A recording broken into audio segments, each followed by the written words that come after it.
Bonjour à tous. Comme certains l'ont remarqué, 3 de mes vidéos ont été retirées de ma chaîne principale suite à des réclamations de droits d'auteur. Pas de panique. Quand on touche à certains sujets sensibles, il y a toujours des obstacles. Du coup, on ne s'arrête pas. J'ai créé une nouvelle chaîne pour continuer à vous partager les mêmes infos, brutes, directes et sans filtre. Je compte sur vous. Abonnez-vous massivement, activez la cloche, likez et commentez sur la chaîne secondaire et continuez à soutenir aussi la chaîne principale. Grâce à vous, la vérité continue de circuler. Merci pour votre force, car ce n'est qu'ensemble que nous pourrons exposer ces vérités cachées. Je tiens à préciser avant de commencer cette vidéo que suite à la censure et future suppression de ma chaîne YouTube Chat Sauvage, sur demande pressante de certains membres de la table 700, je vais, dans les prochains jours, réuploader chacune de mes vidéos en y apportant des modifications significatives et une analyse nouvelle en vue des éléments nouveaux dus à l'évolution de mes recherches. Et dernier point que je tenais à aborder avec vous, c'est le fait que je dois figer certains passages ou extraits vidéo pour me conformer à la politique de droit d'auteur de YouTube. C'est l'unique moyen, pour moi, de vous faire parvenir ces informations sans être censuré ou supprimé. Je vous prie de ne pas m'en tenir rigueur. Je remercie d'avance tous mes abonnés pour la force que vous m'avez et saurez me donner. Merci de me soutenir malgré ces désagréments. Sur ce, je vous dis bon visionnage à tous. Bonjour à tous. Suite aux dernières révélations de Candace Owens, en janvier 2021, la belle-fille d'Olivier Dumont, une femme nommée Camille Couchet, publia un livre dans lequel elle l'accusait publiquement d'avoir abusé sexuellement de son frère jumeau, Antoine Kouchner, alors qu'il avait 13 ou 14 ans. Les viols se déroulaient dans les résidences d'été d'Olivier Dumont, l'une d'elles appelée la porte de Master-Guénay, à Saint-Henri-sur-Mer. C'était ce qui se passait dans les résidences de Dumont. À la fin des années 2000, la mère de l'autrice Evelyne Pizier apprend la vérité. L'intellectuel prend alors le parti de son second époux, décide de le protéger et se tait. Un peu plus tard, leur père Bernard Kouchner est lui aussi mis au courant de l'inceste. Mais à la demande de son fils, il accepte que rien ne soit révélé. Est-ce que vous êtes remis de l'affaire Olivier Duhamel? Est-ce que je suis Remis de l'affaire Olivier Duhamel? Mais ça n'a rien à voir, je ne veux pas vous répondre, laissez Olivier Duhamel de son côté. Oui, mais est-ce que rien à voir. Je sais que ça n'a rien à voir. Je ne veux pas mélanger, non. Non. Et mais comment vous avez vécu cette séquence, notamment du livre ça de... ne vous regarde pas, c'est pas le problème. Ouais. j'ai pris la décision de vous faire cette vidéo afin de vous apporter des éléments nouveaux qui concernent Bernard Kouchner et les accusations de trafic d'organes au Kosovo. J'étais chargé par les Nations Unies de m'occuper du Kosovo, nous en sommes occupés vers la paix. Je vais rebondir sur ce que vous venez de dire, Bernard Kouchner. Je ne comprends pas. Assassiner massivement, Kosovo, Ukraine, j'essaie de comprendre le lien que vous faites. Et bien, au Kosovo, nous avons essayé de mettre ensemble les Serbes et les Kosovars, les Albanais du Kosovo. Ça n'a pas été possible. C'était pas possible du tout. Et on a au moins parlé effectivement de l'espoir que vous aviez que les Serbes et les Albanais puissent vivre ensemble. Et ben ça y est. Et ça n'allait pas du tout, puisque les 3/4 des Serbes ont fait le Qu'est-ce que vous Kosovo. racontez? Il n'y a plus de guerre. C'est mieux que là-bas, il n'y a plus de guerre, c'est la paix. L'armée dite de libération, fondée par des mafias locales, dont les anciens dirigeants sont devenus les principaux personnages politiques du pays. Ils se parlent, ils échangent. Il n'y avait pas de guerre avant qu'on intervienne. Hein. Bon, enfin, qu'est-ce que vous Mais non, mais il n'y avait pas de guerre avant qu'on intervienne. Nous sommes intervenus parce qu'il y avait la guerre.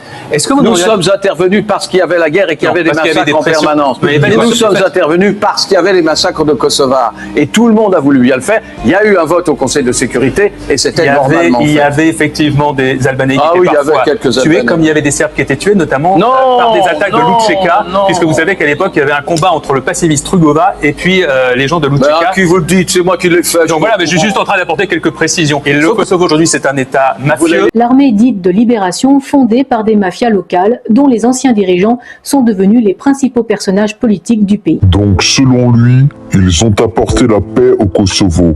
Je vous propose de commencer ce journal par la situation au Rwanda, où la folie meurtrière continue de faire des ravages. Le Rwanda est un casse-tête qui combine la diplomatie, le crime de guerre, le sang et la justice. Pourquoi vous voulez, Bernard Kouchner, réconcilier le Rwanda et la France?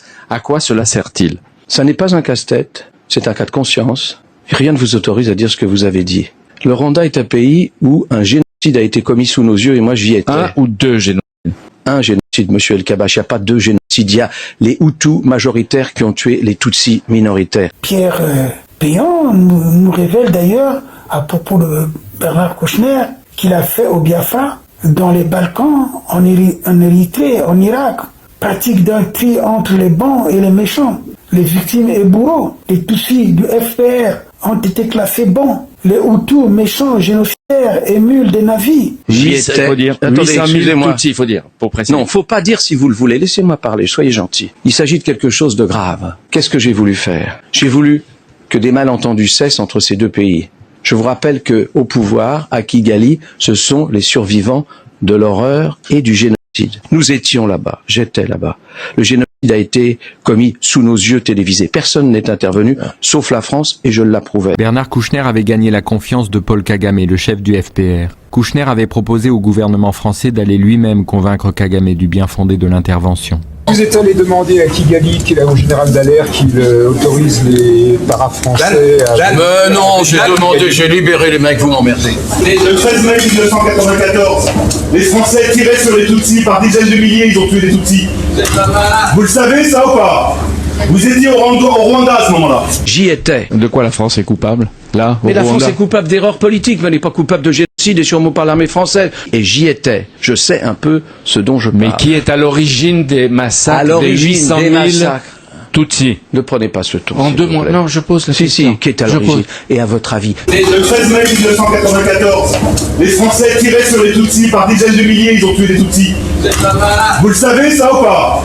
Vous étiez au Rwanda à ce moment-là. Je me souviens très bien de ce qui s'est passé. On nous dit, mais dites donc, il y a eu un complot. Les canaux de renseignement étaient avec les interarmées et avec, avec les militaires de l'armée régulière, puisque c'est nous qui les avions entraînés, puisqu'il y avait des compagnonnages et puisqu'il y avait bien entendu ou alors ils n'auraient pas fait leur travail, des réseaux qui demeuraient, Mais est-ce qu'il est possible à ce moment-là que des officiers français qui étaient en liaison, qui avaient leurs copains, leurs alliances, est-ce qu'ils auraient pu désinformer ou influencer Mitterrand dans Sans aucun doute. Oui. Je ne dis pas qu'ils l'ont fait, j'en sais rien du tout. Mais c'est possible, quoi. Mais bien sûr, c'est possible. Le génocide était préparé. 8 corps gisent dans leur sang. 4 hommes et 4 femmes de la minorité Tutsi viennent d'être massacrés à coups de machette sous les yeux d'étrangers évacués. Les soldats français en armes qui assuraient la sécurité du convoi n'ont pas bougé. Leur mission spécifie clairement qu'ils ne doivent prendre parti pour aucun des belligérants. Nous avons été sauver nos blancs. Nos blancs, les Belges et les Français ont été sauvés les blancs. Et puis après, ils se sont retirés. Tout ça était préparé. Bernard Kouchner voulait y aller lui aussi. L'ONU l'avait officieusement mandaté pour tenter une médiation entre le FPR de Paul Kagame et les autorités rwandaises. J'ai été là-bas convaincre Paul Kagame. Parce que j'étais allé à l'appel de Paul Kagame faire sortir les enfants des orphelinats. Il y en a là 73, dont on ne prendra malheureusement que les petits, parce qu'au-delà de 15 ans, au barrage, il les tue. Au-dessus de 14 ans, c'est dégueulasse. Il y a un autre orphelinat qui est tenu par un type formidable, un Rwandais, mais qui est en liaison avec une association qui s'appelle Accueil sans frontières de Montpellier. Donc si tu veux, les deux opérations sont françaises. Une quarantaine d'enfants réfugiés dans une église de Kigali, la capitale, ont été enlevés aujourd'hui. Tout ça, je l'ai fait à l'appel de Paul Kagame. Donc il avait confiance en moi. Il y avait donc les restes, enfin la poussière qui était là, la boue qui était là, était une boue de chair humaine et de poussière d'enfants et de cadavres, et que tout le monde avait été tué sans doute dans cette église. J'ai revu ça aussi au Libéria, dans une église, et on marche dedans. Et quand on a marché dans le sang et dans les têtes d'enfants, je n'aime pas qu'on vienne piétiner les morts. How could we stay far from that genocide? Alors je te vois dans la cour de la Mauro, c'était le nom de l'hôtel, donnant des interviews un peu à la chaîne, à certains journalistes qui étaient dans les locaux. Je te vois le dire en français, en anglais, toujours la même indignation, quoi. Comment tu faisais? Est-ce que tu rejoues cette indignation parce que tu penses que c'est important? Comment ça se passe à ce moment-là? Je crois que c'est à moitié l'un, à moitié l'autre. Oui, je rejoue sans doute l'indignation, mais l'indignation était réelle. Et elle n'était pas feinte du tout. Malgré mon habitude des massacres, il y avait là une densité, une détermination et une productivité au niveau du massacre qui méritait... nous étions les seuls, alors il fallait bien que je le fasse, avec Michel, avec Renaud et avec toi. Bernard Kouchner a dit que Madame Kabouillet a été assez courageuse pour faire face à tout le monde et est maintenant en liberté chez nous. J'espère, poursuit-il, que, ayant accès au dossier, elle pourra, grâce à ses avocats, dissiper ces énormes malentendus. Je le souhaite infiniment. Avec ces quelques phrases, on a l'impression que Rose Kabouyer est une invitée du gouvernement français, que lui sait parfaitement que Madame Kabouyer, elle n'est responsable de rien. Or, elle est quand même mise en examen pour complicité d'assassinat en relation avec une entreprise terroriste. C'est pas rien, ça. Et qu'est-ce qu'il en sait, Monsieur Kouchner? Sauf qu'elle est une amie proche de Paul Kagame, de son ami depuis des mois. Il y a des négociations secrètes entre les autorités françaises, sous l'autorité de Bernard Kouchner, ministre des Affaires étrangères. Il y a des négociations pour en fait, intervenir sur la justice, peser sur la justice. L'arrivée de Rose Kabouyer à Paris est évidemment pas due au hasard. Ça a été négocié depuis des mois. Et pourquoi on avait pris Rose Kabouyer? Et donc c'était de négocier son arrivée, de négocier sa libération immédiate et surtout d'avoir accès à ces fameux 20 000 pages à peu près du dossier. Parce que Kigali ne connaît pas ce qu'il y a dans le dossier. J'arrive pas non plus à croire qu'on allait protéger les salauds, les génocidaires, les pourritures. En tout cas, ces massacres ethniques de 1993-94 ont inspiré Sassou Nguesso. Sassou Nguesso est un monstre, un génocidaire, auteur des crimes d'une ignominie inqualifiable, innommable et inacceptable. Des gens comme Strauss-Kahn, Bernard Kouchner, qui se disait socialiste, s'invitent à la table du dictateur Sassou Nguesso pour partager le pain confisqué au peuple congolais. Il s'agit par exemple de Rachida Dati, qu'on voit souvent. Des gens comme Emmanuel Valls, ce sont des gens que moi personnellement je bannis, je dénonce pleinement. Et quand je parle de Rachida Dati, celle-là, elle a voulu étouffer l'affaire des disparus du Beach et des biens mal acquis lorsqu'elle était à la justice. Nous sommes là pour dénoncer ces faits. Aujourd'hui, on peut dire que les prestations des charognards sur la carcasse du Congo sont lourdement facturées afin d'ignorer les crimes de Sassou Nguesso. Et oui, c'est ça, parce que ce sont les Occidentaux qui soutiennent Sassou, qui ignorent justement les crimes que Sassou commet au Congo. Ceux qui ont favorisé justement Sassou, notamment à la remise de sa dette au FMI. C'est le cas de Dominique Strauss-Kahn qui en était le directeur. En 2008, je crois Pierre Péan qui avait écorné l'image de Bernard Kouchner, le centre de l'humanitaire, qui aujourd'hui soutient Sassou Nguesso, il soutient les dictateurs, on le voit partout. Péan l'a accusé d'avoir mélangé les gens entre ses activités publiques et privées en Afrique et l'obsession de Bernard Kouchner vis-à-vis du génocide. Mais nous savons très bien qu'au Congo, je me souviens bien, Nidou Roland l'avait fustigé et il avait dit qu'il n'y avait pas de génocide au Congo. Quel menteur! Alors Kouchner a failli à sa mission de sauveteur des faibles en ne réclamant pas un corridor humanitaire dans le Poul et en niant le génocide du Poul. Il a été pris en flagrant délit de bidonnage pour 4 600 000 € au Gabon du président Omar Bongo au Congo-Brazzaville, Denis Sassou Nguesso, de 2004 à 2007 sous forme de conseil. Bernard Kouchner a reçu beaucoup d'argent. Bernard Kouchner et son épouse, la journaliste Christine Ockrent, seraient aujourd'hui à la tête d'un très confortable patrimoine immobilier. Comme quoi, l'humanitaire mène à tout, à condition cependant d'en sortir.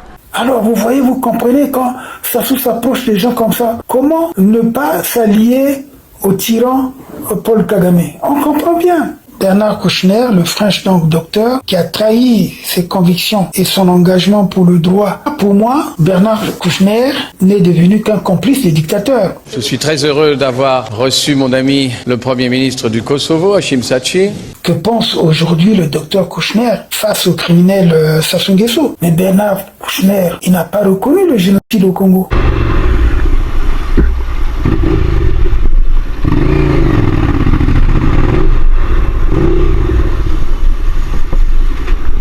Oh, vous êtes sérieux de quitter votre parking comme ça? Vous vérifiez avant de sortir, hein? Non, mais il n'y a pas, vous êtes désolé. Vous jouez avec la vie des gens, monsieur. Vous jouez avec la vie des gens, monsieur. Est-ce qu'il est un jour envisageable qu'il y ait des contacts officiels, non pas officieux, avec le Hamas? Et si oui, à quelles conditions? Les contacts officiels, c'est assez simple. Qu'ils reconnaissent l'existence de l'État d'Israël, qu'ils acceptent l'existence de l'État d'Israël, qui nous est absolument indispensable à tous, dans le monde. Et puis, tout le reste irait de soi, bien entendu. doit quand même reconnaître que Benyamin Netanyahou a réussi. Regardez le résultat, déclare Bernard Kouchner, ancien ministre des Affaires étrangères. Mais il y a quand même quelque chose qu'on doit reconnaître. Et pourtant, je ne suis pas un grand partisan de M. Netanyahou. Mais il a réussi. Les combats à Gaza, qui sont épouvantables, enfin, les tueries, tout ce qu'on veut, et au Liban, et face au Hezbollah, regardez le résultat. J'ai pas beaucoup aimé que le Quai d'Orsay, qui dit qu'il faut que les Israéliens se retirent. C'est pas très gentil, ça, pour l'appréciation de ce qui se passe là. Proclame que pour l'éternité, c'est la formule de Benjamin Netanyahou, le Golan appartiendra à Israël. Je n'aime pas ce mot. Mais enfin, ils sont en train de créer un pays après les massacres, alors, enfin, les génocides que vous connaissez. Que le Quai d'Orsay dise tout de suite, retirez-vous. On n'a pas le droit de déborder de sa frontière. Un peu de décence, quand même. Un peu de décence, un peu de souvenir, un peu de réflexion. C'est la bataille de la France. Parce que c'est la même bataille. S'ils réussissent ici, et si Israël est critiqué, et pas les terroristes, eh bien, si nous ne sommes pas solidaires, eh bien, cette peste du terrorisme viendra chez vous. Et j'espère que la communauté internationale sera solidaire auprès de tous ceux qui se défendent contre toutes ces nouvelles tyrannies terroristes. Mais si tel n'est pas le cas, si vous n'êtes pas solidaire d'Israël maintenant, eh bien cette tyrannie, ce terrorisme, vous les connaîtrez aussi. Mars 2012, Toulouse et Montauban.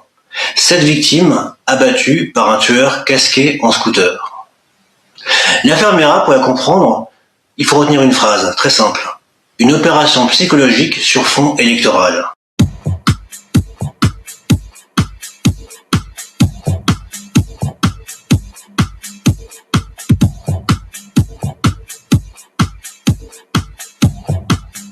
Claude Guéant, le rapport de l'inspection générale de la police que vous évoquez pointe des défaillances objectives des services de police. Et ce matin, vous continuez à dire qu'il n'y a eu aucune erreur, aucun Non, mais manquement. je vous demande lesquelles, justement. Vous voyez, on dit qu'il y a des défaillances objectives.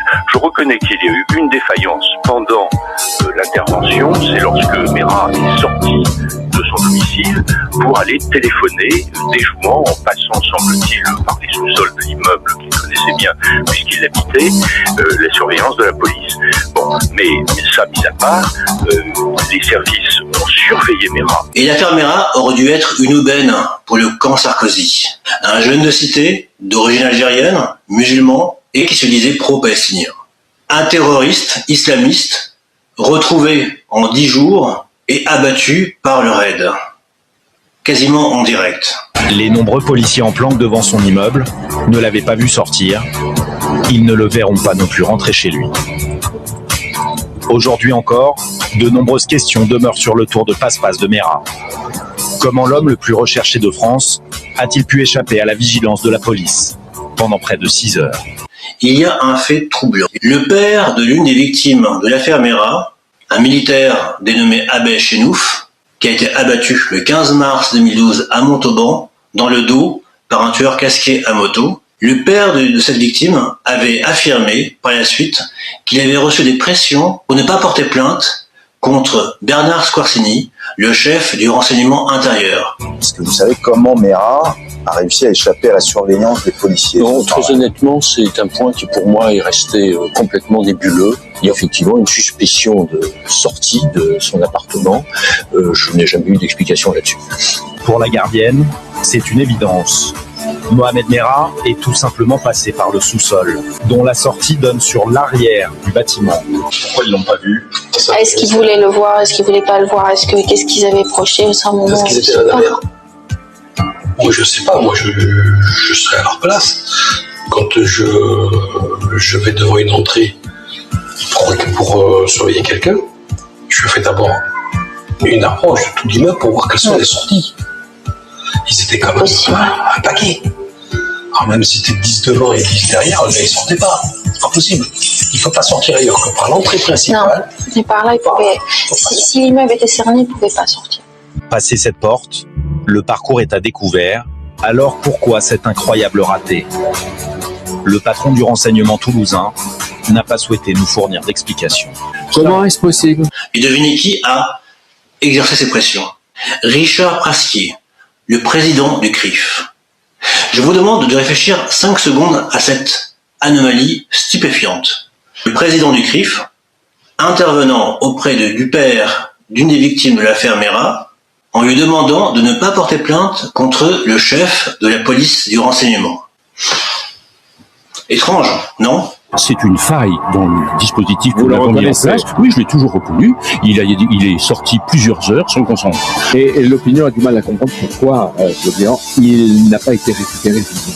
Pourquoi est-ce que Prasquier voudrait sauver la peau de Squarcini? Pourquoi est-ce que le CRIF se mêle de l'affaire au point de faire pression sur le père d'une victime pour qu'il ne porte pas plainte contre un haut flic?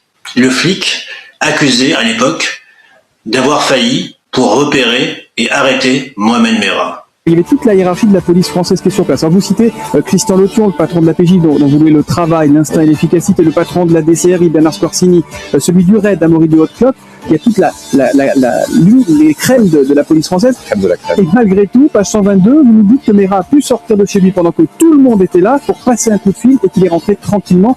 Ça a dû gueuler, pardon, après. Non, comment c'est possible, ça? C'est troublant. C'est la seule, d'ailleurs, erreur dans cette affaire, qui est, je le dis, qui est considérable, qui aurait pu être catastrophique et qui ne l'a pas été. Il faut le dire, c'est un succès pour la police française. C'est dérangeant même. Et entre-temps, précisons, il est allé dans une cabine téléphonique, il a appelé des chaînes de télévision pour revendiquer la paternité des événements. Et c'est d'ailleurs Mohamed Merah qui lui-même va apprendre aux forces de l'ordre qu'il a pu s'extraire de cet appartement. Si on va au fond de cette énigme, on peut tomber sur des vérités extrêmement perturbantes. Moi, je tiens à dire que l'affaire Merah est un grand succès pour la police française.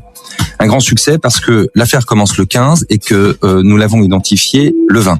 Quand on compare avec des affaires classiques de tueurs en série ou de terroristes qui mettent plusieurs mois, parfois plusieurs années, là on s'aperçoit qu'en quelques jours on a mobilisé des capacités humaines et techniques telles que on est arrivé à faire cet effort incroyable. Pour comprendre le fond de l'affaire, il faut savoir aussi qui est Richard Prasquier. Tout d'abord, Prasquier est encore actif aujourd'hui en 2025. Il est le président d'honneur du CRIF. On n'avait pas compris qu'il y avait une issue dans l'arrière de on n'a pas pu le vérifier, on n'a pas les plans de l'immeuble et on ne sait pas qu'il y a une sortie par derrière.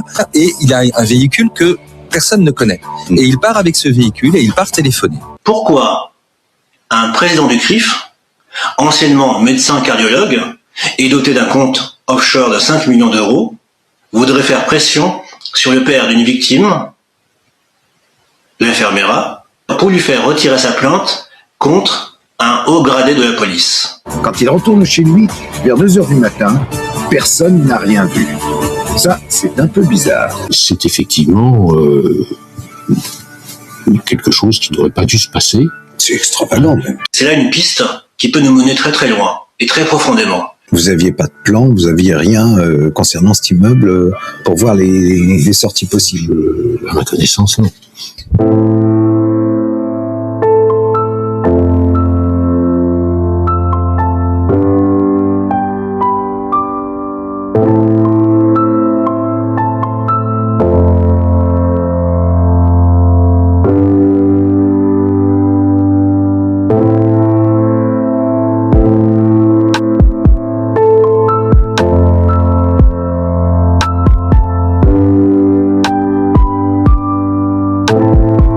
Un acteur clé de l'affaire Merah qui n'est jamais réellement évoqué ou débattu, c'est Israël. Israël, et de manière générale le lobby sioniste, ont joué un rôle clé dans la communication autour de l'affaire Merah.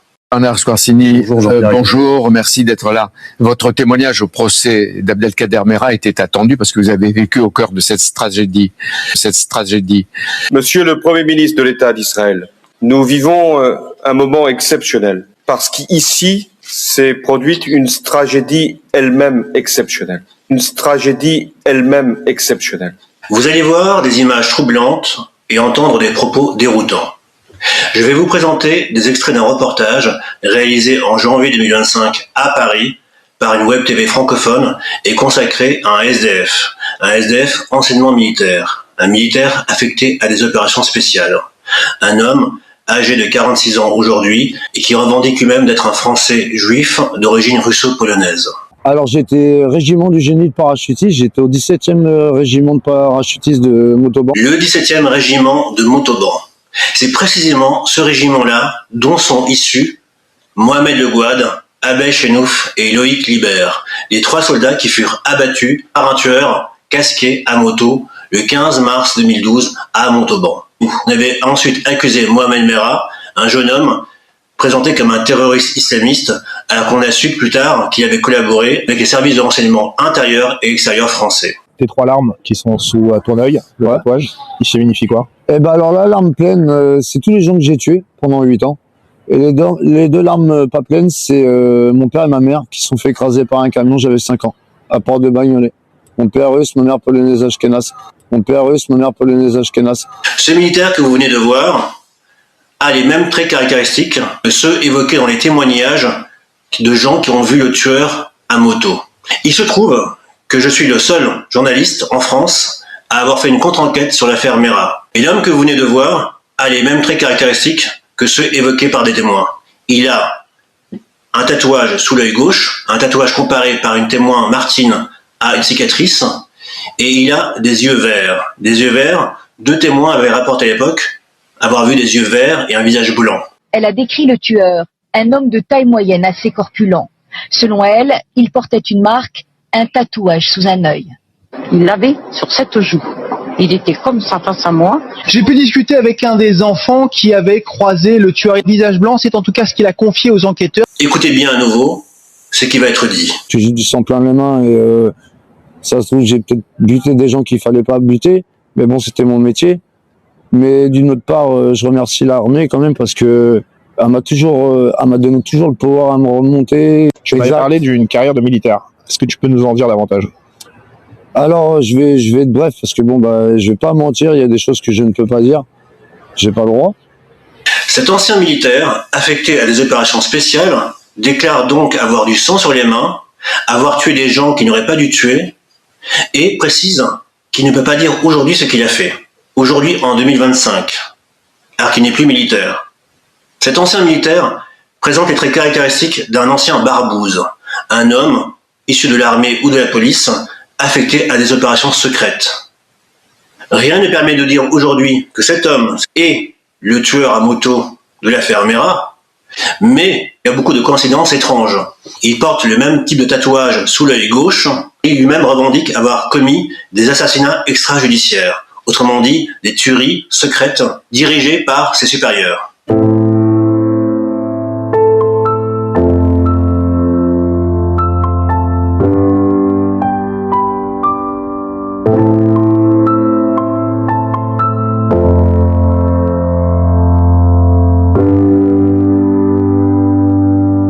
Il paraîtrait que la France serait menacée par Daesh, par l'État islamique. Si l'on en croit bien sûr Le Figaro, donc l'État islamique, Daesh, menacerait la France et notamment les Français juifs et chrétiens. Or, j'ai vérifié. Et il se trouve que l'info ne vient pas du Figaro, l'info avait été dévoilée un jour plus tôt par Memri. Alors Memri, c'est un site américain et dirigé par un ancien colonel du renseignement militaire israélien, Yigal Carmon. En clair, Memri, c'est une officine de propagande sioniste qui joue notamment sur la peur de l'islamisme, du terrorisme en général et du terrorisme islamiste en particulier. Et d'ailleurs, Memri, j'en avais parlé sur panamza.com, mon site, en 2015, puisque ce groupe, Memri, employait à l'époque un certain Mohamed Sifawi, le pseudo-journaliste censé être en guerre contre l'islamisme, mais avait aussi reçu à Washington Caroline Fourest et Hassan Chalgoumi. Oui, Fourest et Chalgoumi ont été invités cordialement à débattre par Memri en 2015. Autrement dit, vous avez là affaire à ce qu'on appelle de la propagande pure et simple. Nous avons là des groupes liés à Israël qui vous font croire qu'il y aurait une menace islamiste, notamment de Daesh, et qui vont alimenter cette peur, cette angoisse liée aux musulmans, aux islamistes, aux terroristes. J'aurais toujours trouvé un chant d'amour pour Israël et pour ses dirigeants. Par ma femme, je suis lié de manière éternelle à la communauté juive et à Israël, quand même. Je pense aux heures passées à la synagogue, toute la subtilité des textes, toute la dimension symbolique, kabbalistique. Donc évidemment, Israël, via ses officines, via ses groupes plus ou moins fabriqués ou dirigés ou pilotés à distance comme Daesh, vous font croire que maintenant les Français seraient soi-disant menacés par Daesh. C'est là encore une fois une stratégie de la peur. Et il faut comprendre que Daesh, étant impliqué dans les attentats de Charlie Hebdo et du Bataclan, Daesh serait donc une opération créée, fomentée par les Israéliens. Daesh n'est rien d'autre qu'un pouce d'une main. L'histoire nous montrera. Un policier touché par plusieurs balles, boulevard Richard Lenoir. Un massage cardiaque lui est prodigué. En vain, le gardien de la paix va succomber à ses blessures. Quelques minutes plus tôt, cette autre image, celle d'un autre policier, le premier à s'être précipité pour porter secours à son collègue touché.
Monsieur le préfet a souhaité la mise en place de 1300 caméras sur l'ensemble de la capitale, dans différents lieux, soit criminogènes, soit plus spécialement destinés à des missions d'ordre public, ou aux collègues de la direction de la police judiciaire, ou de la direction du renseignement.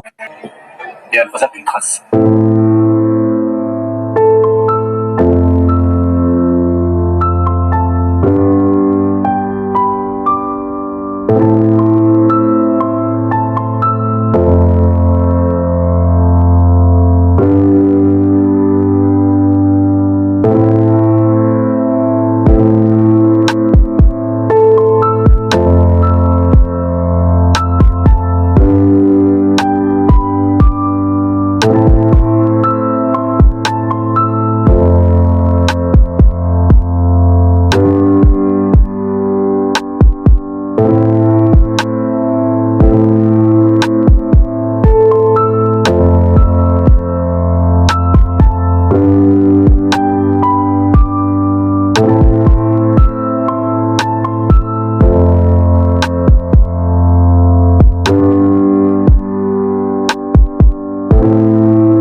Bonjour, aujourd'hui Info Live TV reçoit un homme qui n'est pas toujours connu du grand public, Claude Solars.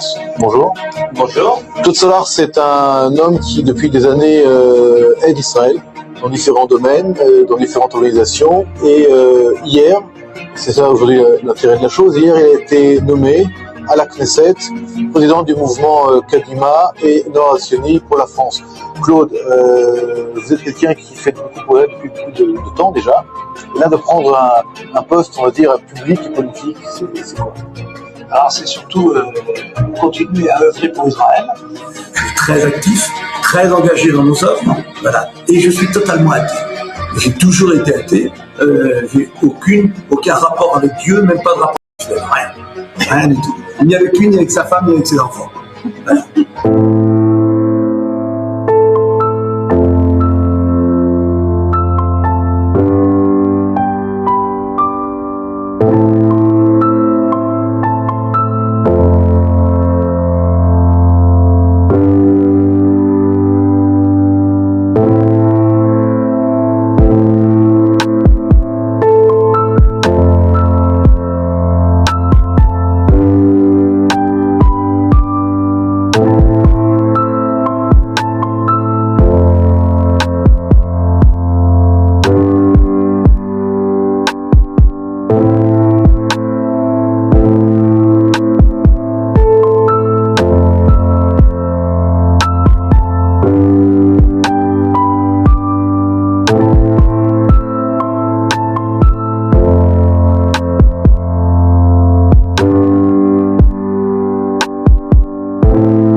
Une fusillade a eu lieu ce soir en plein cœur de Paris, à l'angle entre l'avenue Faidherbe et l'avenue Charonne. Cela s'est produit sur la terrasse d'un restaurant. On rejoint tout de suite Anne-Sophie de Chaise-Martin. Bonsoir Anne-Sophie. Vous étiez à proximité de l'avenue Faidherbe. Qu'est-ce que vous avez pu constater? Alors écoutez, on a entendu, tout le monde était à la terrasse d'un restaurant. Tout d'un coup, on a vu des gens habillés, masqués, débarquer sur la terrasse et tirer de tous les côtés.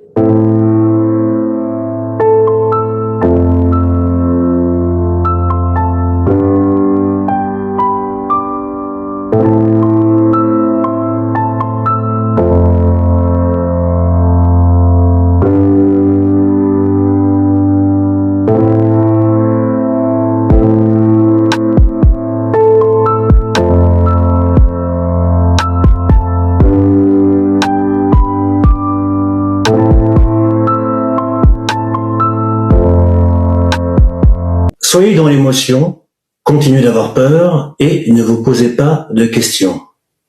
Tel fut le tintamarre médiatique de ce 13 novembre 2025.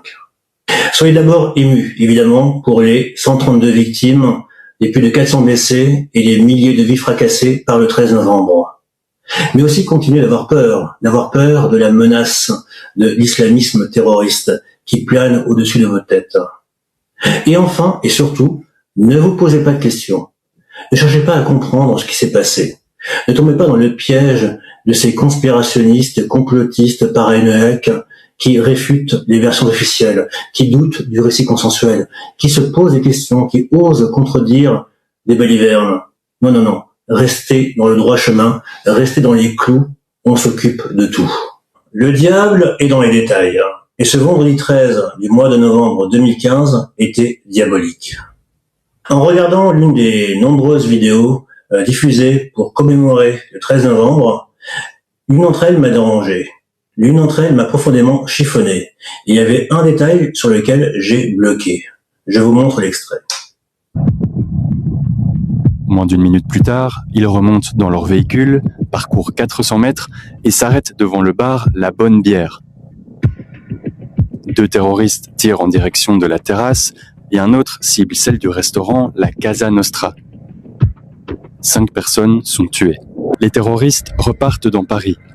Ils roulent une dizaine de minutes et à 21h36, ils s'arrêtent à proximité du bar La Belle Équipe.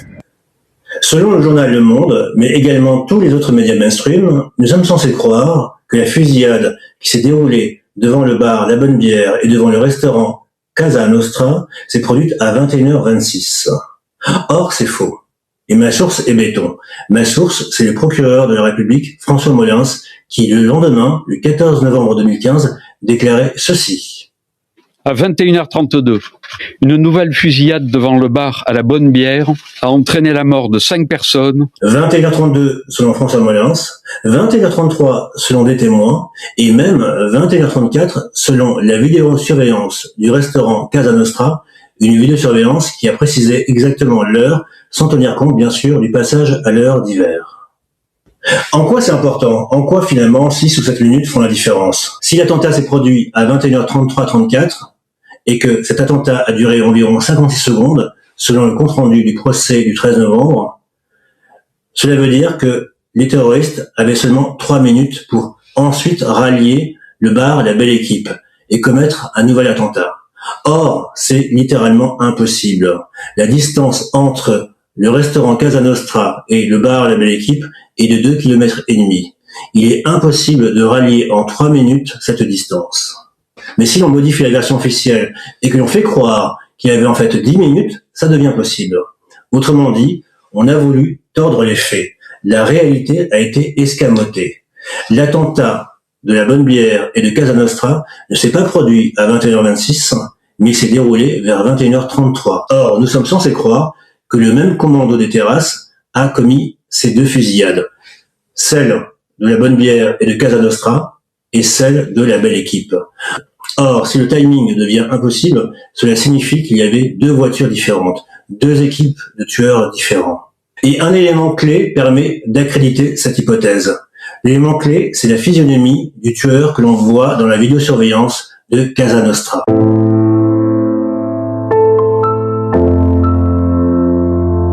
Serge Simon nous a rejoint, consultant rugby pour BFM TV et RMC Sport. Et Serge, vous étiez sur place à cet endroit, au-dessus de ce restaurant hier soir. Vous avez tout vu. Oui. Et 2 hommes étaient en train de mitrailler les 2 façades. D'un côté le Petit Cambodge, et puis de l'autre côté le Carillon. Vous voyez des hommes qui tenaient dans des kalachnikovs, ça se reconnaît d'assez loin. Alors ils n'étaient pas cagoulés. Moi d'en haut, j'ai pas vu de cagoule. Ils n'ont rien dit. Ils étaient habillés en civil. Ils étaient enfin moi le type que je regardais, il avait un blouson clair. Et effectivement, il était assez volumineux. Il tenait la Kalachnikov comme ça, enfin il faut être assez alerte. Si vous avez déjà, moi j'ai testé cette arme-là dans un cadre très très encadré avec l'armée. Ça a beaucoup de recul cette arme-là. Et il faut de la force, il faut être entraîné, il faut de la force. On tire pas à la Kalachnikov comme ça. Il le tenait d'une main. Et il faut être alerte, il faut être jeune. Oui.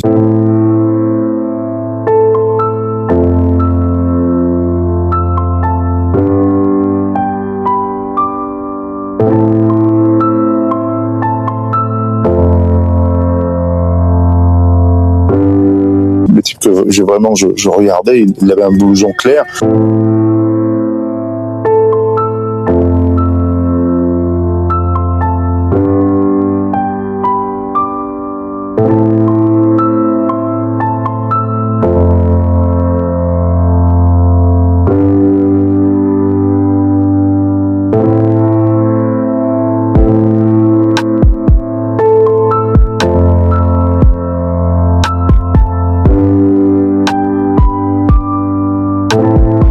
Donc ça plaît aux journalistes du Daily Mail, sauf que là, les images étaient cryptées par la police. La police a crypté les images. Il y avait un code pour pouvoir extraire ces images-là et les récupérer sur un disque dur extérieur, et il va falloir trouver le code.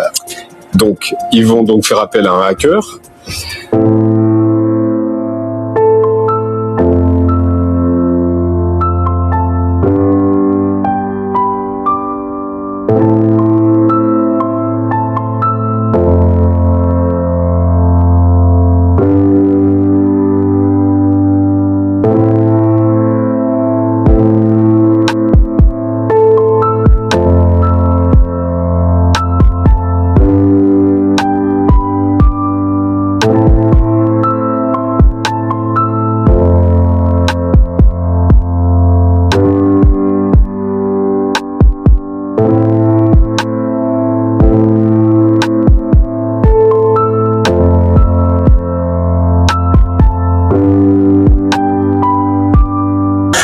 Effectivement, il était assez volumineux. Tu as dit qu'ils étaient deux. Est-ce que tu les as vus ?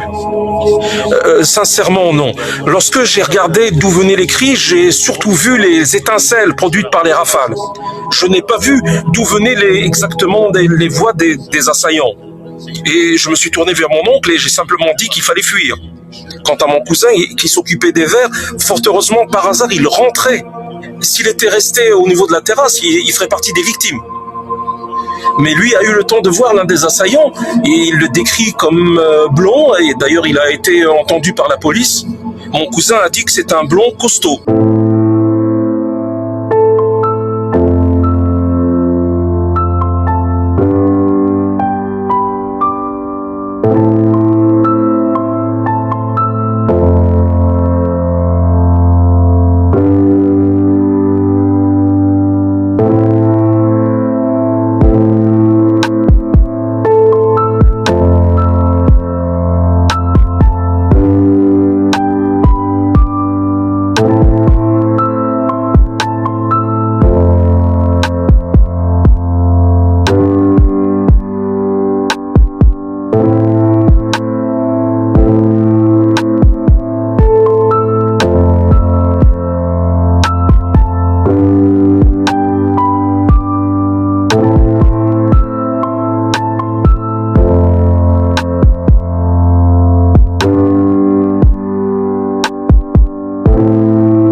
La silhouette de l'homme ne ressemble en rien à celle des trois tueurs du commando des terrasses, Abdelhamid Abaoud, Shakib Akrou et Brahim Abdeslam. Cet homme-là ne ressemble en rien, encore une fois, au trio des tueurs islamistes du commando des terrasses. En rien. C'est là que cela devient vertigineux. Les autorités auraient donc voulu dissimuler aux Français l'existence d'une autre voiture, d'un autre commando des terrasses, une autre équipe responsable de la fusillade de la Bonne Bière et de Casa Nostra. Une fusillade qui aura causé la mort de 5 personnes. De deux choses l'une. Soit le gouvernement Valls a voulu dissimuler l'existence d'un autre commando islamiste qui aurait disparu dans la nature, soit le gouvernement savait qu'une autre voiture composée d'hommes qui n'avaient rien à voir avec l'équipée islamiste de Belgique, d'autres hommes venus en doublon pour commettre d'autres morts. S'agit-il là d'incompétence ou de quelque chose de beaucoup plus grave, de complicité ? Une semaine après les attentats, il y a ce témoignage. Cet infirmier de profession habite juste à côté du bar Le Comptoir Voltaire. Sur cette vidéo, tournée juste après l'explosion, on l'aperçoit à gauche faire un massage cardiaque à un homme gravement touché. Je remarque tout simplement, moi, que sur le côté, il y avait une ouverture énorme. Une grosse ouverture sur le côté. Mais encore une fois, là, je ne pense pas du tout que ce soit un kamikaze. Cet homme est en fait Brahim Abdeslam. Le kamikaze vient de se faire exploser.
Nous allons ainsi appuyer 30 fois de suite en compressant de 5 à 6 cm à un rythme de 100 à 120 par minute.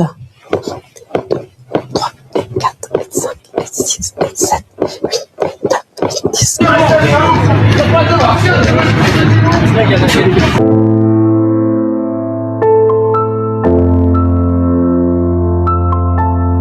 Il faut maintenant, immédiatement, réaliser le massage cardiaque externe. Sans attendre l'arrivée des secours. Vous appuyez au milieu de la poitrine en cadence. Ce geste va faire recirculer le sang.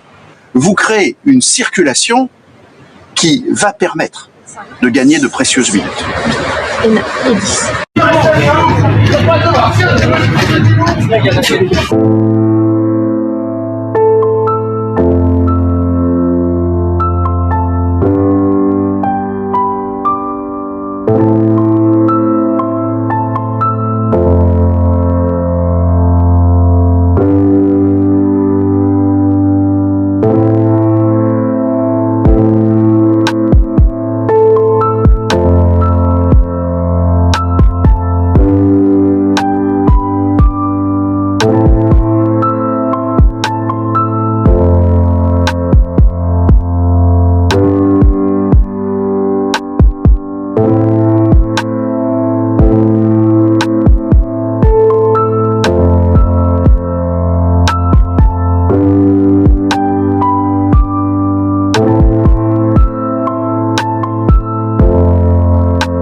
Savoir que l'on a voulu rendre invisible l'existence d'une autre équipe de terroristes, une équipe qui n'a rien à voir avec Daesh.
C'était le 13 novembre, vers 19h40. Mohamed fume une cigarette devant ce restaurant, quand soudain, une voiture noire attire son attention. Elle essayait de se garer, mais avec difficulté. Et donc, je suis parti le voir et je lui ai dit, écoute, pousse-toi, parce que les gens ne peuvent pas passer. Et là, ils m'ont regardé, 4 personnes froidement, mais avec une tête vraiment bizarre, des yeux qui ressortaient brillants. Et je suis pas quelqu'un qui a peur en général, surtout c'est un quartier où tout le monde se passe, c'est un quartier de jeunes, c'est un quartier de... Et là j'ai trouvé ça bizarre qu'ils baissent pas la fenêtre, personne ne descend. Et en fait ça m'a bloqué, ça m'a refroidi. Donc j'ai pas insisté, je suis revenu en arrière. Je suis resté à peu près 2 heures au restaurant, j'allais rester plus, mais comme je voyais que... ça se voyait, c'était des bandits. Moi, je pensais que c'était des trafiquants de drogue parce que voiture noire avec, je veux dire, 4 dégaines. J'étais habillé, c'était pas habillé classe, c'était une belle voiture, mais avec des gens qui sont habillés comme la racaille, quoi. Mais c'est-à-dire, c'était habillé comment? Il avait un chache blanc et noir, et l'autre il avait comme une cagoule noire au niveau jusqu'au front. L'autre il avait un blouson kaki, mais ils étaient comme bloqués, donc du coup il avait du mal à tourner le volant. Il prenait le volant par le dessous. Il prenait pas le volant par le dessus en fait. Je voulais pas m'en mêler au début et après j'ai un ami qui m'a appelé, qui m'a dit il y a une bombe qui a explosé à Saint-Denis. Et je sais pas, j'ai appelé tout de suite la police pour le dire. Mais le problème, c'est que la police, elle est passée 2 fois dans cette rue. Elle a rien fait, elle les a pas contrôlés.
Le commando ensuite, 2e commando, qui est le commando du Bataclan, logé à Alfortville, parti de cet hébergement à 19h40 à bord du véhicule Polo, composé d'Ismaël Mostefaï, Sami Amimour, et d'un 3e individu décédé et toujours non identifié à l'heure où je vous parle.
J'ai vu un mec, je saurais pas vous dire comment il était, je sais juste qu'il était pas petit, plutôt typé blanc, type européen. Vraiment pas de distinction, pas de cagoule, rien. Et la seule chose dont je me souviens, c'est qu'il était devant le Bataclan et qu'il avait son arme à l'épaule et je voyais des flashs, j'entendais bam, bam, bam. Ça arrêtait pas, quoi. C'était un déluge. C'était horrible. Les gens qui criaient, c'est la panique. Et je sens que j'ai vu un de ses collègues se rapprocher. Il y avait un gars qui allait vers lui, ça pouvait pas être un civil, quoi. Ça devait être un de ces gars, et puis on est rentré, quoi.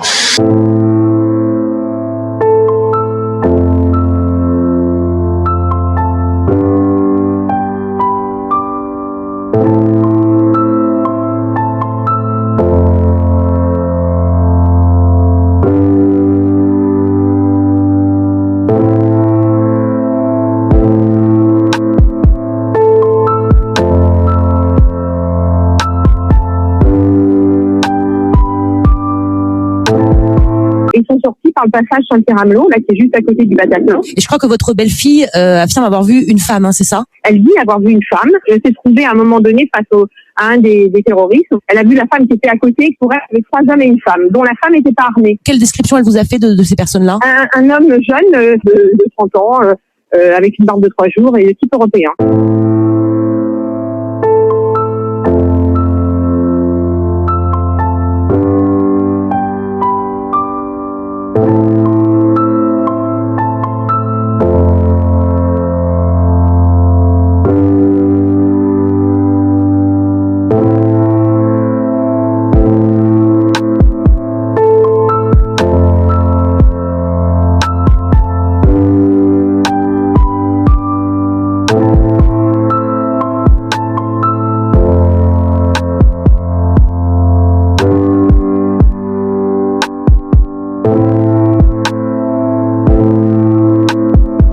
Celui qu'il a vu parmi les photos qu'on montre à la télévision, c'est lequel? D'après ce que j'ai compris, c'est celui qu'il montre à la télévision, qu'ils n'ont pas encore trouvé, qui s'appelle Salah. D'abord, ils ont montré une photo sur laquelle il est mince. Mais maintenant qu'ils ont des photos récentes, il est costaud. Mon cousin a dit que c'est un blond costaud. Mais c'est lui, c'est celui qui n'a pas été arrêté. Son frère s'est fait sauter à Voltaire.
Les 4 cavaliers d'Apocalypse.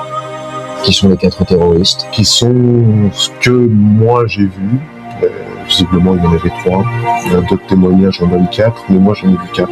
Moi j'en ai vu 4, j'en ai dessiné 4. Je les ai vus, j'étais à l'extrême opposé d'eux quand ils sont rentrés, j'ai bien vu les 4 tireurs. Je vois 4 hommes en Kalachnikov.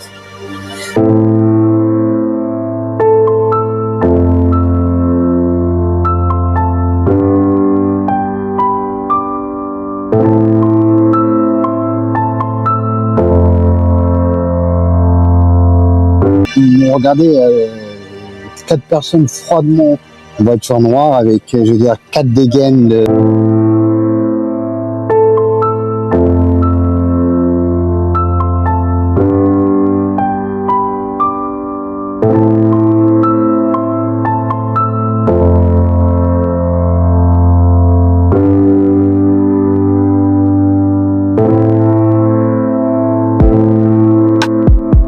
Vous avez au moins 2 ou 3 qui vidaient leur chargeur sur la fosse et d'autres qui canardaient sur les balcons.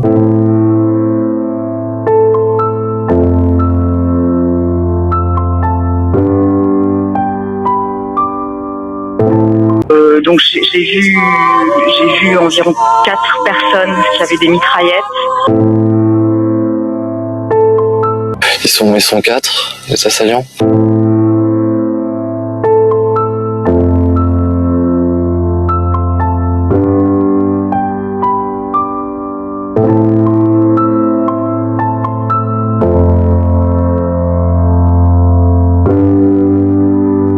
Je crois que votre belle-fille affirme avoir vu une femme, hein, c'est ça? Elle dit avoir vu une femme. Elle s'est trouvée à un moment donné face à un des terroristes. Elle a vu la femme qui était à côté, pour elle, les 3 hommes et une femme.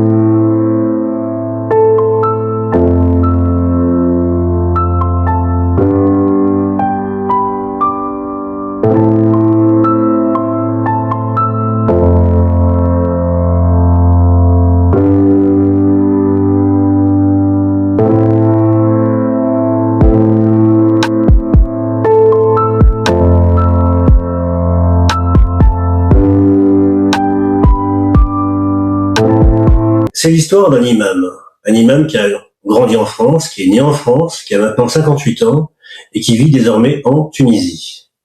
Un imam plutôt intégriste. Un imam dont l'un des bars a été touché le 13 novembre 2015 à Paris. Mais heureusement pour lui, son bar avait été revendu 2 mois avant l'attentat du 13 novembre. Sauf que le même imam, 1 an avant, avait tenu des propos particuliers. Il avait notamment souhaité la mort des Français. Il avait déclaré qu'il souhaitait l'égorgement des Français en raison de tout le mal qu'ils ont fait à l'islam. Vous vous diriez, tiens, c'est bizarre. Ce type, donc, souhaite la mort des Français par des actes terroristes, et 1 an plus tard, son bar est visé par un acte terroriste, un bar qu'il a revendu 2 mois juste auparavant. Et donc, vous vous dites, évidemment, le parquet de Paris a dû s'autosaisir de son cas. Les policiers ont dû l'interroger. La presse française a dû mener des enquêtes. Eh bien non, rien de tout cela ne s'est produit. Car l'histoire que je vous ai relatée est totalement réelle, à un détail près. Il ne s'agit pas d'un imam basé en Tunisie, il s'agit d'un rabbin basé en Israël. L'homme dont je vous parle, qui a tenu des propos d'apologie du terrorisme, c'est David Tuitou. Écoutez-le, nous sommes en juillet 2014. Vous allez le payer très cher, les Européens. Mais à un point, vous n'avez même pas notion de quoi on parle. Il n'y aura pas d'holocauste pour vous avec des trains qui vous emmèneront au four crémeux. Ce sera sur place. C'est marqué aussi dans les livres. Et vous n'aurez pas à fuir. Parce que tout le mal que vous avez fait à Israël, vous le paierez au centuple. L'islam, c'est le balai d'Israël, sachez-le. C'est-à-dire que je vous au lieu qu'on fasse tout le travail, et on voit Ishmaël pour régler le problème. 1 an plus tard, survient un attentat dans un lieu qui le concerne. Le Bataclan Café, qu'il ne faut pas confondre avec le Bataclan, ni avec le bar au sein du Bataclan. Le Bataclan Café, c'est une brasserie qui jouxte le Bataclan, la salle du Bataclan. Et ce n'est pas le Bataclan. Or, figurez-vous que non seulement la salle de spectacle du Bataclan avait été revendue 2 mois auparavant par la famille Tuitou, en l'occurrence Joël Tuitou, son frère. Que vous aviez vendu 2 mois auparavant la salle du Bataclan, donc vous n'étiez plus le propriétaire. Est-ce que vous étiez en Israël, vous avez décidé de prendre votre retraite? Cathy, il y a une phrase qui est magnifique, c'est « La coïncidence est souvent l'habit que revêt Dieu pour passer incognito ». Alors après, c'est une question de foi. C'est tout, je vous dis. Pour certains, ils vont dire, bah ouais, t'as eu du bol, mais pour d'autres, c'est Hachem Ganol. Voilà. Là aussi, moi, je suis pas catégorique. J'ai ma pensée, je sais ce que je pense. Après, chacun est libre de penser ce qu'il veut.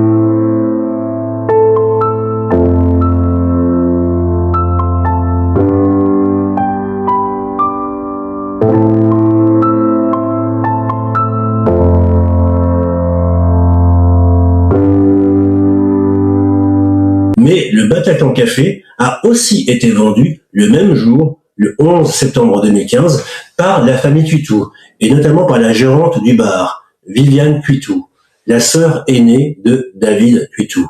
David Tuitou, qui avait des actions dans ce bar comme le reste de sa famille. En clair, nous avons là un homme, David Tutu, qui souhaitait en 2014 la mort d'Européens par égorgement en raison, je le cite, de tout le mal qu'ils ont fait à Israël. Et cet homme-là co-possédait un des bars visés par les terroristes du 13 novembre. Et quelle coïncidence! Un bar vendu juste 2 mois auparavant, après avoir été possédé par la famille Tutu depuis 1997.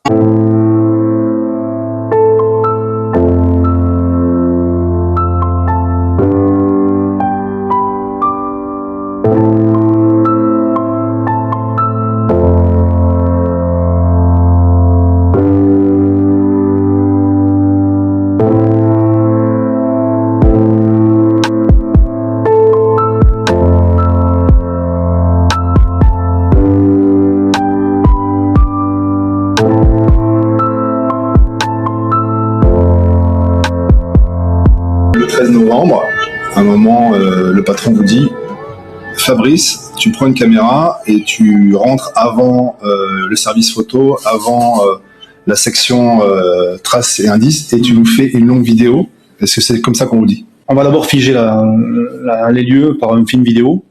Donc bien sûr, il fallait que personne soit sur place au niveau des intervenants.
Je vous avais relaté avoir été placé en garde à vue pour un article, un papier, une enquête sur l'attentat du Bataclan, un article dans lequel je révélais l'origine israélienne de la photochoc du carnage du Bataclan.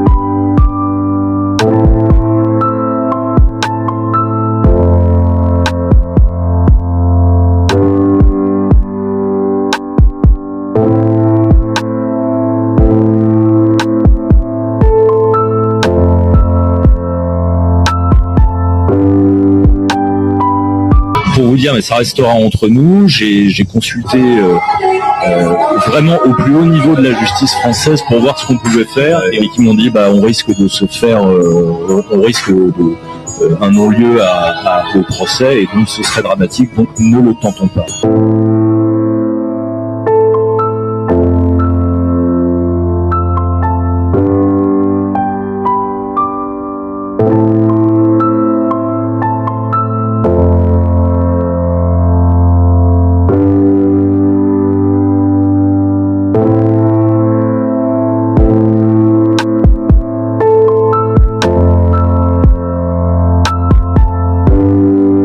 Aujourd'hui, je vais brièvement vous exposer des anomalies, pas toutes les anomalies, des connexions israéliennes, pas toutes les connexions israéliennes, et conclure par le mobile éventuel qui expliquerait l'implication d'Israël dans l'attentat du 13 novembre. Des hommes et des femmes en France, des élus, des hauts fonctionnaires, mais pas seulement, savaient que l'attentat allait se produire et ont laissé faire. Je vais d'abord vous énumérer quelques anomalies, pas toutes encore une fois, du 13 novembre. Certaines sont connues, d'autres pas. Tout d'abord, vous avez évidemment l'intervention tardive des forces de l'ordre au Bataclan, le RAID, le BRI, mais aussi les militaires du Vigipirate qui auraient été retardés. Et bien sûr, tout le monde se renvoie la balle. Manuel Valls, Bernard Cazeneuve, le préfet de police, Michel Cadot. On ne sait pas encore à ce jour qui était responsable du retard de l'intervention des forces de l'ordre au Bataclan. Autre anomalie et considérable, la simulation d'un attentat multisite. Une simulation d'attentat effectuée le jour même, le matin même du vendredi 13 novembre 2015 par le SAMU de Paris, conjointement avec la brigade des sapeurs-pompiers de Paris. Une simulation tellement précise qu'elle impliquait 3 équipes de terroristes. Exactement ce qui s'est passé le soir même à Paris, le vendredi 13 novembre. Sans oublier une autre simulation, celle du RAID, effectuée la veille, le 12 novembre 2015, une simulation qui impliquait un groupe de 2 terroristes islamistes dans une salle dans laquelle il y avait un étage. Autrement dit, la même configuration que celle qui s'est produite le lendemain en réel au Bataclan. 2 islamistes prenant en otage des gens dans une salle avec un étage. Autre anomalie, les 3 kamikazes du Stade de France, qui bizarrement décident de se faire exploser dans des lieux isolés, ce qui fera in fine un seul mort, alors que s'ils avaient opéré au début de l'entrée des spectateurs ou à la fin, ils auraient pu causer des centaines de morts. Là, étrangement, on a 3 hommes qui choisissent de se faire exploser dans des lieux, encore une fois, reculés, isolés, autour du Stade de France. Je pourrais aussi vous parler de Bilal Blé Mokono, le premier témoin miraculé des kamikazes du Stade de France. Un homme qui s'avère être un militant PS qui a été le chauffeur de François Hollande. Étrange anomalie, celle-ci aussi, celle de ces corps mutilés au Bataclan, alors que on n'a retrouvé aucun couteau dans la salle après l'attentat. Je vous résume l'affaire. Des corps ont été sauvagement mutilés, mais on n'a retrouvé aucune arme blanche au sein du Bataclan.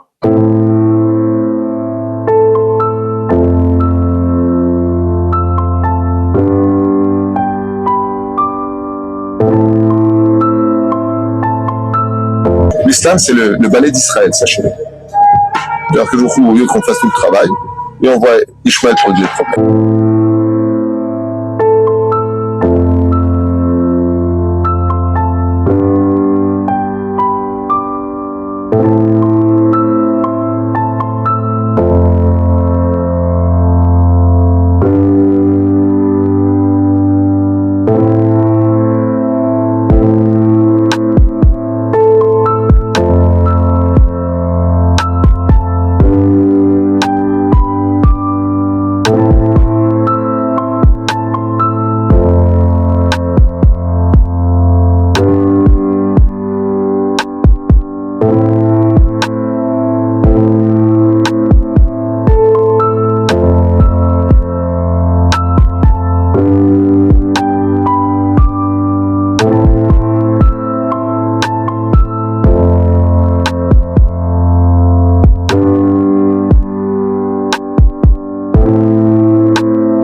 Et enfin, parmi le fragment d'anomalie que j'ai choisi ce soir de vous exposer, ce 12 novembre 2015, ce jour où la prise en charge des victimes d'attentats de masse a été modifiée ce jour-là par Manuel Valls. Oui, la veille de l'attentat de masse du 13 novembre, Manuel Valls, alors Premier ministre, a effectué une modification de la prise en charge des victimes de ce genre d'attentat. Dans les collections israéliennes, sur lesquelles je reviendrai en détail ultérieurement, vous avez bien sûr la vente du Bataclan 2 mois avant par la famille Tuitou, en l'occurrence Joël Tuitou et Pascal Tuitou, propriétaires du Bataclan, mais qui étaient encore en charge de la gestion du Bataclan jusqu'en 2018. Des hommes qui maintenant sont installés en Israël avec leur frère David Tuitou, le fameux rabbin extrémiste. Vous avez aussi le SPCJ, le service de protection de la communauté juive, qui aurait été alerté le matin même de l'imminence d'un attentat, si l'on en croit le journal The Times of Israel, qui a publié un article dans ce sens avant de s'auto-censurer. Vous avez aussi Wikileaks, qui a révélé qu'un barbouze israélien dénommé Ori Zeller était responsable de l'acheminement des armes du 13 novembre.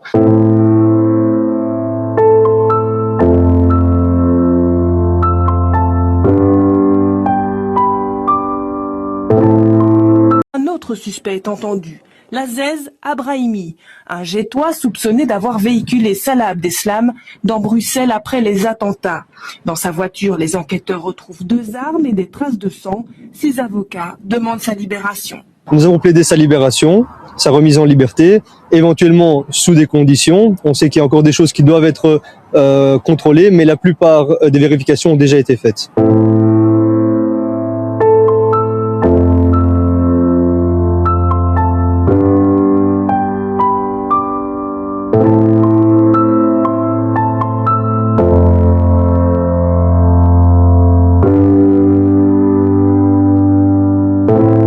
Il y a un message vocal qui est arrivé au moment où il a été interpellé. Il y a eu un appel sur son téléphone qui a été sur la boîte à messages et le message, en fait, n'est pas un message qui lui est adressé directement. C'est une conversation entre 2 personnes en arrière-fond et cette conversation parle d'une personne qu'on cherche et puis on dit que le juif n'est pas là. Attendez, soyez un peu précis. Donc, sur le téléphone de votre client, on entend une discussion en message vocal entre 2 personnes. De qui s'agit-il et qu'est-ce qu'il y a dans ce message? Alors, mais justement, on ne sait pas qui sont ces personnes. Le numéro d'appel n'est pas un numéro qui est répertorié dans son GSM. Ça parle de ces 2 personnes alors? Et on ne sait pas. On sait simplement qu'il recherche quelqu'un et qu'à un certain moment, il dit ces 3 phrases. Est-ce qu'il est là? Non, il n'est pas là. Le juif n'est pas là.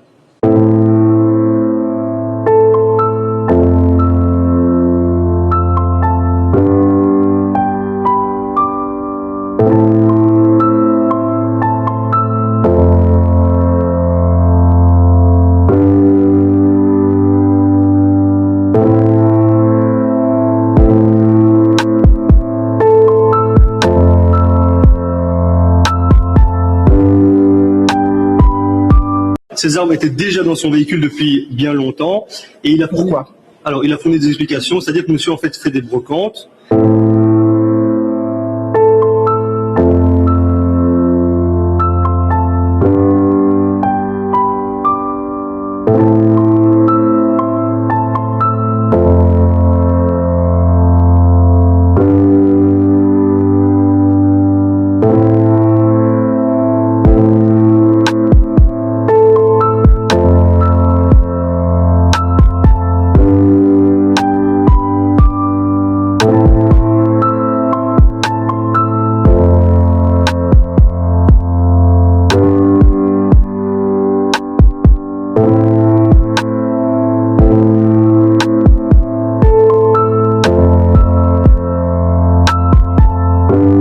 Notez d'ailleurs que la commission d'enquête parlementaire sur les attentats de 2015 était verrouillée par 2 hommes, Georges Fenech et Meir Habib, 2 hommes tous les 2 proches d'Israël. Meir Habib, vous le connaissez évidemment, c'est l'ami intime de Benjamin Netanyahou, mais Georges Fenech, c'est un ami et un associé de J. William Gonadel, l'autre ami intime de Netanyahou.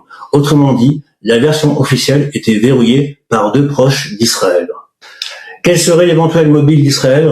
En un mot, la vengeance. En décembre 2014, le Parlement français avait voté une résolution appelant le gouvernement français à reconnaître l'État de Palestine. Une décision qui a rendu fou furieux Netanyahou.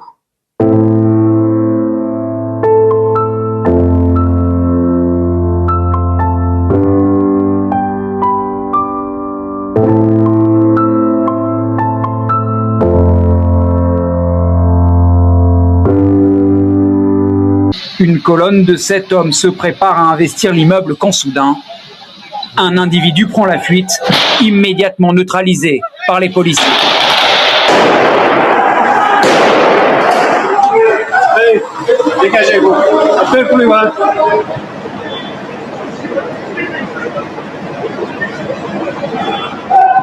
Ils ont dû réchauffer les 79 plus de 4 mois.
Vous pouvez bien sûr d'ici là consulter mon dossier dénommé La Cabale du vendredi 13, dans lequel je donne toutes les sources, tous les détails de cette affaire.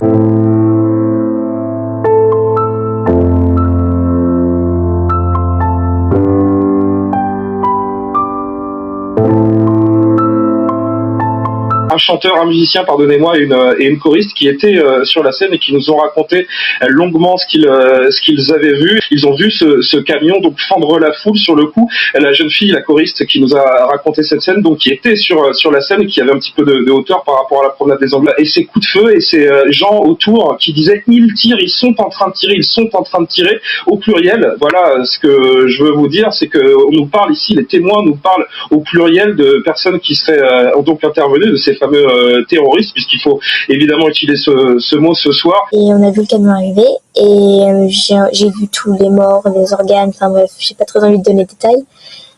J'étais traumatisée en fait et le camion s'est arrêté à 2 mètres de moi. Et en même temps, je suis persuadée, donc là c'est un truc très important, je suis persuadée d'avoir vu quelqu'un sortir du camion, parce que c'était un semi-remorque. Sortir du camion pendant que les seuls flics qu'il y avait pour la sécurité étaient en train d'abattre l'homme, en train de l'abattre, échange de coups de feu, qui par la suite l'a abattu. Parti, donc il était armé, et il est parti avec la foule en train de courir.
You were in the middle of a gun shooting. So I had to step. Did it look like after you saw him like a terrorist or Normal, and he was wearing the uniform of them, blue uniform like the police or like the drivers. I don't know. Il était simplement en bleu comme un conducteur de camion. Yeah, he was just nervous, but he looked normal. Il avait l'air normal, mais nerveux, mais normal.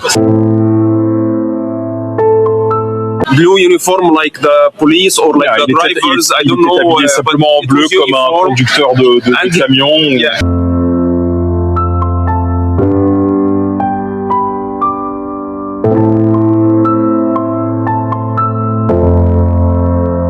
Blue uniform like the police or blue uniform like the police or blue uniform like the police or like the drivers. I don't know. Il était simplement en bleu comme un conducteur de camion. Yeah.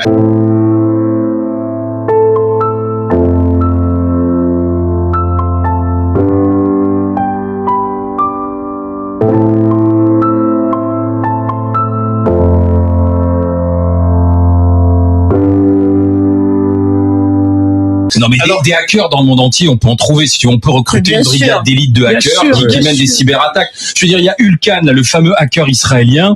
Le type, apparemment, il est tout seul ou ils sont juste 3 ou 4 autour de lui en Israël et il arrive à rentrer dans toutes les défenses. Tu veux le retourner? Tu veux le retourner, Ulkan? Il n'y a pas que lui qu'on peut trouver. Enfin.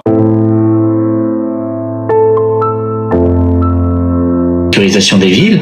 Quand vous allez dans des villes comme New York, comme Tel Aviv, un rassemblement comme hier, vous avez des blocs de béton qui sont posés de manière temporaire à l'entrée des rues pour empêcher justement des voitures suicides. À noter que le gouvernement israélien a ce soir proposé à la France une aide technique.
Vous avez rencontré, il me semble, le ministre de la Défense israélien, Moshe Ya'alon, de sa sécurité.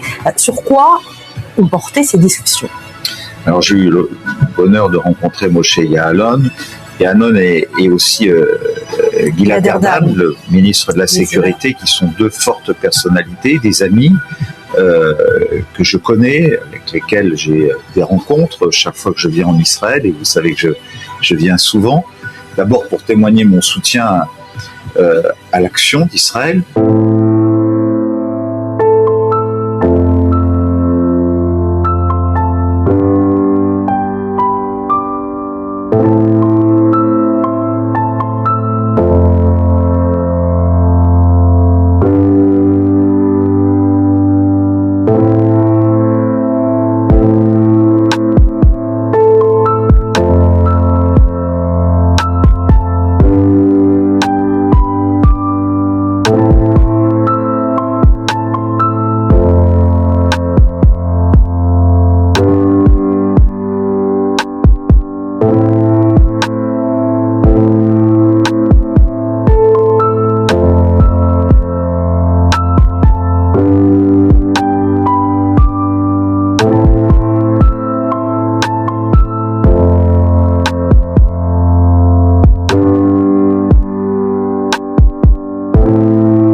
Arrivé au sujet du 14 juillet funeste dernier, a par contre été totalement exclu de nos investigations le visionnage des vidéos.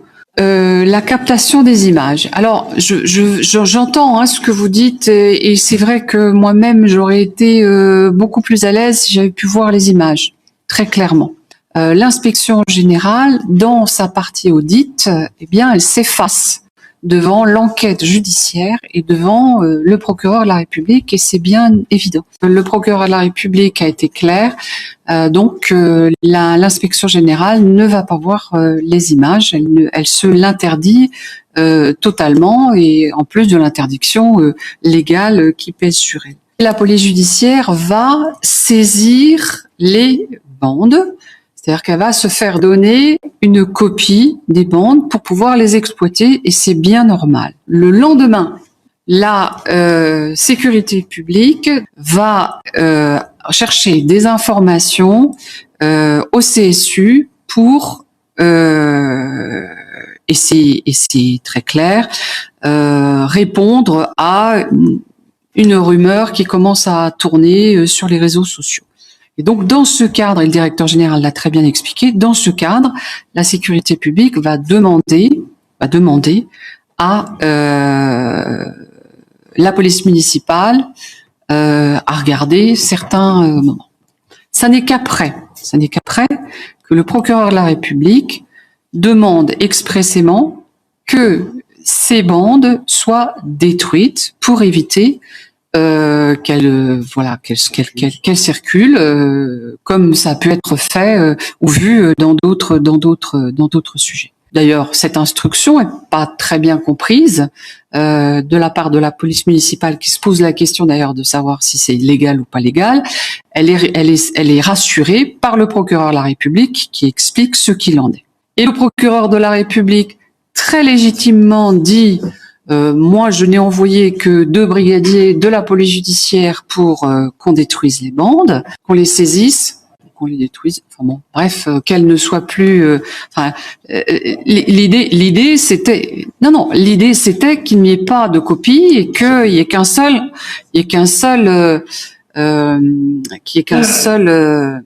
enregistrement qui soit mis sous scellé, qui soit exploité ensuite. Si je peux me permettre, parce que au-delà de nos travaux, nous sommes entendus, et je voudrais pas qu'il y ait des rumeurs qui circulent sur cette question-là. Vous confirmez, Madame la Directrice, que les vidéos sont désormais saisies et que leur contenu sera analysé par la justice, et que cette question-là sera tranchée, et que par ailleurs la polémique entre la directrice de la police municipale et le ministère fait l'objet aussi d'une saisine de la justice, et que cette question-là sera tranchée. Donc il n'y a pas de secret, il n'y a pas de complot d'État, enfin il y a des magistrats indépendants vont regarder la question. Ça me paraît important, mes chers collègues, de donner cette précision de façon à ce que ça ne tourne pas trop sur les réseaux sociaux, qui sont parfois un petit peu prompts à s'enflammer sur ces sujets.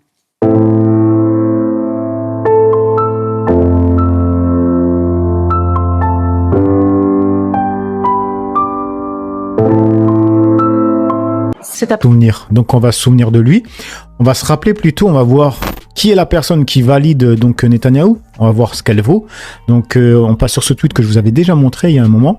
C'est marqué « Encore une théorie du complot. Un trafic d'organes épouvantable couvert par M. Kouchner, déclare Jacques Hogar, ancien colonel de la Légion. On a enlevé des personnes de tout âge. On leur a prélevé les organes vivants sous le parapluie de l'OTAN. » Il ne faut pas oublier le martyr des Roms, population abandonnée de tous, qui s'est retrouvée martyrisée par les Albanais du Kosovo. Donc tout ça, moi j'ai vu tout ça, j'ai vu les incendies, j'ai vu les meurtres, j'ai vu les enlèvements, parce qu'il faut parler des enlèvements, parce que c'est ce qui va amener à la découverte du trafic d'organes épouvantable couvert par M. Kouchner pendant les mois qui vont suivre, quand il sera nommé gouverneur du Kosovo. Il faut dire tout ça parce que personne n'ose le dire. M. Kouchner, j'avais oublié qu'il était gouverneur du Kosovo, lui. Il a été nommé par et il a couvert le trafic d'organes. Ah bah il était très ami avec Hashim Thaçi, qui est aujourd'hui détenu à La Haye. Le grand défenseur des médecins. Oui, et qui a renié tous ces idéaux de jeunesse, si tant est qu'il les ait eu vraiment, mais qui les a tous reniés. Il faut regarder, parce qu'on la retrouve facilement sur YouTube ou sur Internet aujourd'hui, cette séquence où il est interrogé à propos du trafic d'organes par un journaliste. Il est en fonction à ce moment-là au Kosovo, et il éclate de rire. La vente des organes. Un rire qui est un rire maléfique, qui est un rire satanique pour moi. Voilà, et qui en dit long sur la connaissance que cet individu avait. Je le sais par ailleurs par une source Oui, vous êtes sûr qu'il judiciaire. était au courant de ces trafics? Il se passait quoi exactement? C'est-à-dire que c'était les enfants qui étaient Alors, enlevés? on enlevait des personnes de tous âges, mais des jeunes gens, des jeunes femmes en pleine condition ou des adolescents, pour leur enlever, j'allais dire manu militari, chirurgicalement, des organes qu'on revend et qu'on revend très cher. Oui, donc eux étaient tués d'ailleurs. Ah bah c'est la mort assurée et des choses horribles puisque des gens ont été on leur a prélevé C'était un des réseau qui organes appartenait vivants. à qui? Pardon? C'était un réseau qui était tenu par qui? À l'UCK. Et donc ça a protégé été par les Américains. Alors sous alliance américaine en tout cas. Mais bien entendu, sous parapluie de l'OTAN, parce qu'au total, ça a été dénoncé par le parlementaire suisse Dick Marty, qui a fait un rapport au Conseil de l'Europe. On peut dire qu'il a été un pavé dans la mare. Alors tout le monde fait un peu, on aime bien étouffer ces affaires-là, parce que c'est embêtant, oui. c'est embêtant et que ça mouille en plus des États étrangers. Voilà le genre de mec qui valide Netanyahou. Mais alors, quelles sont ces accusations qui le concernent? L'enquête concernant le trafic d'organes au Kosovo progresse enfin et les taux se resserrent progressivement autour des principaux responsables.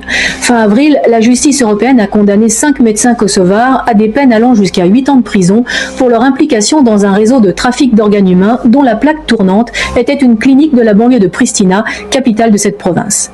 2 mandats d'arrêt ont été émis à l'encontre de 2 autres suspects, un chirurgien turc et le cerveau présumé du réseau, l'israélien Moshe Harel.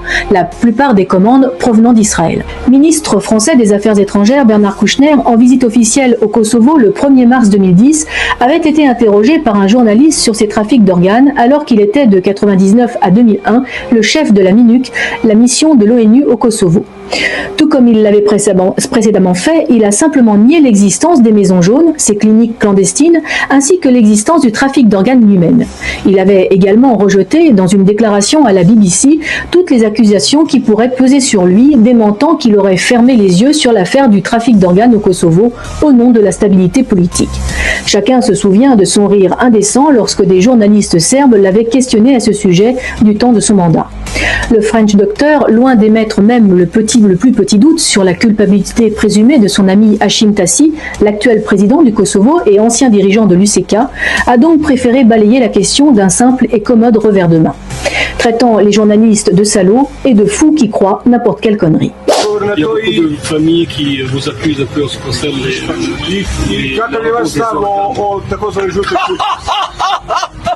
La vente des organes.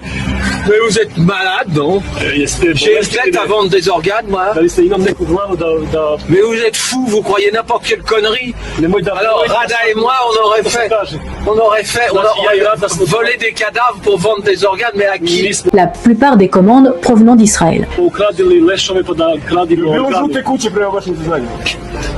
Ne croyez pas ces bêtes. Qu'est-ce qu'il dit? Est-ce qu'il y a eu des maisons jaunes? Est-ce que les maisons jaunes ont existé? Oui. Les maisons jaunes, c'est quoi les maisons? Quelle maison jaune? Pourquoi jaune? En Albanie. Est-ce que ça a existé? Monsieur, vous devriez aller consulter. Ça suffit, merci. Il n'y a pas eu de maison jaune, il n'y a pas eu de vente d'organes. Elle était médecin et moi aussi. Vous voyez qu'on s'est échangé les organes? La plupart des commandes provenant d'Israël. Les gens qui disent ça sont des salauds et des assassins. On est d'accord? La communauté internationale savait depuis 2003 l'existence de ce trafic d'organes. Depuis le début des années 90, Kouchner s'est engagé d'une façon extraordinairement forte et violente contre les Serbes. Ces médecins du monde dont il était le président, qui a lancé ces images horribles contre les Serbes, en laissant, plus que suggérant, qu'il y avait des camps de concentration et des camps d'extermination faits par les Serbes. Autrement dit, il s'est beaucoup engagé dans la guerre des Balkans, beaucoup engagé, comme toujours Bernard Kouchner, beaucoup dans une vision atlantiste du monde et très proche des Américains. Et la récompense qu'il a eue de tous ces engagements a été sa nomination comme gouverneur, c'était pas le titre, mais enfin ça équivalait à ça, gouverneur du Kosovo. Lorsque Vladimir Michik vous avez posé une question à propos de la maison jaune près de Burel, en Albanie, où il y avait eu un trafic d'organes. Vous avez mis à gorge déployée et vous avez tourné en dérision. Est-ce qu'aujourd'hui, à la lumière de différents travaux sur le sujet, comme le livre de Pierre Péan, Kosovo, une guerre juste pour un État mafieux, ou encore le rapport sur le trafic d'organes présenté par le député suisse Dick Marty en décembre 2010, est-ce que vous pouvez aujourd'hui reconnaître qu'il y a eu trafic d'organes Vous êtes malade ou quoi? Enfin, vous lisez Péan, et vous le croyez. Je sais pas, il y a Péan qui n'est jamais allé. Il y a même un député suisse, Dick Marty. Mais non, mais vous n'avez pas lu son rapport. Il a trouvé une seringue dans une maison verte. Vous êtes fous. Le dossier des trafics d'organes supposés, vous n'y croyez toujours pas, vous, bon, enfin, visiblement. j'ai pas trafiqué les organes. Non, évidemment. Mais Dick Marty, sur mandat du Conseil de l'Europe, a suivi les propositions de Carla Del Ponte, estimant qu'il y a eu trafic d'organes. Et au lieu d'avoir trouvé une maison jaune, il en a trouvé une maison bleue. Vous n'y croyez toujours pas, du tout. Comment voulez-vous que j'y crois? Il a trouvé une seringue dans une maison verte. Vous êtes fous. Et au lieu d'avoir trouvé une maison jaune, il en a trouvé une maison bleue. Dans une maison verte. Il en a trouvé une maison bleue. Mais non, mais vous n'avez pas lu son rapport. Je ne dis pas que M. Marty a tort. Je dis que c'était nous les responsables, que nous étions attentifs à toutes les exactions, que nous connaissions bien sûr les crimes organisés. Le trafic humain. Pourquoi vous voulez m'insulter? Je refuse de répondre à cette question. J'ai fait toute ma vie la preuve que je ne faisais pas de trafic d'organes. Laissez Péan, qu'il aille se faire foutre, s'il vous plaît. Hein, et moi, je ne lis pas ce qui est écrit. Quel faisait le procureur général du tribunal pénal international de Yougoslavie? Non, tout ça, c'est du flanc. Les combattants de l'UCK qui ont témoigné, votre grand ami de l'UCK qui a été condamné. Le trafic d'organes. Mais vous avez vu ce que c'est, un trafic d'organes? Ça nécessite des précautions et des possibilités chirurgicales qui dépassent complètement cette affaire. Vous êtes fous. Je sais ce que c'est qu'une transplantation d'organes. Pourquoi vous aimez pas qu'on vous pose des questions? Non, des questions aussi dégueulasses que la vôtre qui n'a aucun fondement. Aucun fondement. Aucun fondement. Donc tous les témoignages des combattants de l'UCK qui ont dit avoir transporté des corps en Albanie jusqu'à la Alors, c'est la responsabilité du con. Et vous étiez pas en poste à ce moment-là? En poste au Kosovo et pas en Albanie. Ah, bien sûr, et les gens, ils n'ont pas été pris au Kosovo. Comment vous faites pour dormir? Plus les guerres menées sont sordides, plus il y a de corbeaux. Bien entendu, il y a ceux qui font le sale boulot, mais il y a aussi les principaux profiteurs qui volent aux gens leurs organes vitaux pour les revendre aux nantis habitants d'autres pays, voire d'autres continents. Ces Frankenstein qui profitent des plus grandes souffrances ne diffèrent en rien des nazis qui fabriquaient des abat-jours en peau humaine ou, à plus grande échelle, de ceux qui tuent au nom de leurs intérêts économiques en ayant le cynisme d'invoquer dans un esprit parfaitement évangélique la démocratie. Lorsque les épouvantables chroniques de la Maison Jaune ont gagné les médias, on croyait plus un film d'horreur qu'à une réalité symptomatique du drame kosovar. La Yougoslavie n'existe plus. En revanche, il reste toujours des gens condamnés à vivre avec un seul rein ou un seul poumon. D'autres sont morts dépecés sans nulle anesthésie. Leurs noms sont toujours liés à la sinistre affaire Medicus qui ne suscita rien d'autre qu'un rire homérique chez M. Kouchner, très indirectement mis en cause par Carla Del Ponte, par M. Dick Marty et par M. Pierre Péan qui reprendra par ailleurs les arguments des deux premiers. À partir de là, une question s'impose. Pourquoi cette histoire de trafic d'organes vous énerve-t-elle tant? Parce que c'est faux, entièrement faux à 100 000%. Comment voulez-vous qu'on fasse du trafic d'organes? Il n'y a même pas un hôpital. Mais du trafic d'organes, c'est tellement une organisation différente. Et à l'hôpital de Pristina, mais c'est impossible. Il n'y avait même pas de chauffage. Enfin, vous êtes fous. Pourquoi, dans ce cas-là, l'Union européenne... Non, pas l'Union européenne. Une commission d'enquête vient d'être mise en place. Absolument. Vous savez, avec le vote de qui? Du Parlement kosovar, qui en a marre qu'on l'insulte. Complètement. Un sujet dégueulasse. On pense que j'ai fait du trafic d'organes. Je sais ce que c'est qu'une transplantation d'organes, il faut un autre circuit pour que ça marche. Maintenant, je crois qu'il y avait des exactions. Même les reins. Même des organes relativement simples. Écoutez, qu'on me prouve ça. Où est cette fameuse enquête? Organes dans un pays où il n'y avait pas l'électricité. Vous êtes malade. Tu m'as vendu une rate. C'était nous les responsables. Nous connaissions bien sûr les crimes organisés. Le trafic humain. Je l'ai encore. Qu'on avait besoin. Donc si on l'écoute, cette histoire est un mensonge, car il n'y avait ni l'électricité, ni d'hôpitaux. Mais du trafic d'organes, c'est tellement une organisation différente. Et à l'hôpital de Pristina, mais c'est impossible. Il n'y avait même pas de chauffage. Alors la question que je vous pose, monsieur Kouchner, c'est qui est cet homme à côté de vous? Vous êtes sûr de ne pas le connaître, monsieur Kouchner? Bonjour. Voilà, ça c'est fantastique. Ça va bien. Bonjour. Michel Bonneau, collaborateur de Bernard Kouchner.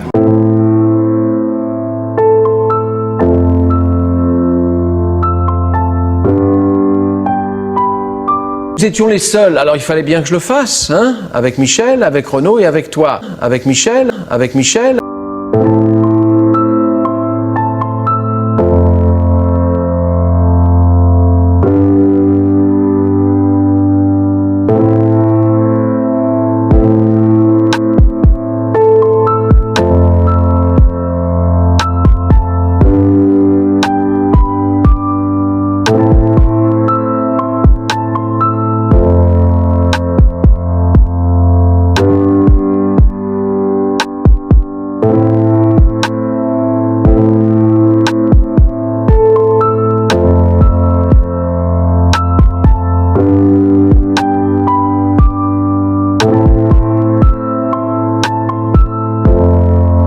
Pourtant, cet homme qui s'appelle Michel Bonneau fut votre bras droit pendant un certain nombre d'années. Et il vous accompagna sur les terrains en conflit, tels que le Kosovo. Vous rappelez-vous maintenant? Michel Bonneau, représentant d'un ministère français, passe la frontière entre la Turquie et l'Irak. Le devoir d'ingérence conduit le bras droit de Bernard Kouchner de l'autre côté de cette frontière butoir de la détresse kurde. Pour un membre du gouvernement, d'un cabinet du gouvernement, c'est normal ça. La misère ne connaît pas les frontières à quelques centaines de mètres. Les gens sont là, sont dans le désespoir. Je crois qu'il y a une conception un petit peu élastique parfois devant la misère à avoir des frontières quand même. En tout cas, on a pu constater que les parachutages étaient arrivés à bon port, étaient utiles, que les parachutes étaient immédiatement transformés en tentes et que la nourriture servait à sauver des dizaines de milliers de gens. Je crois que c'est le principal. Donc, une fois ceci dit, il me faut vous préciser que cet homme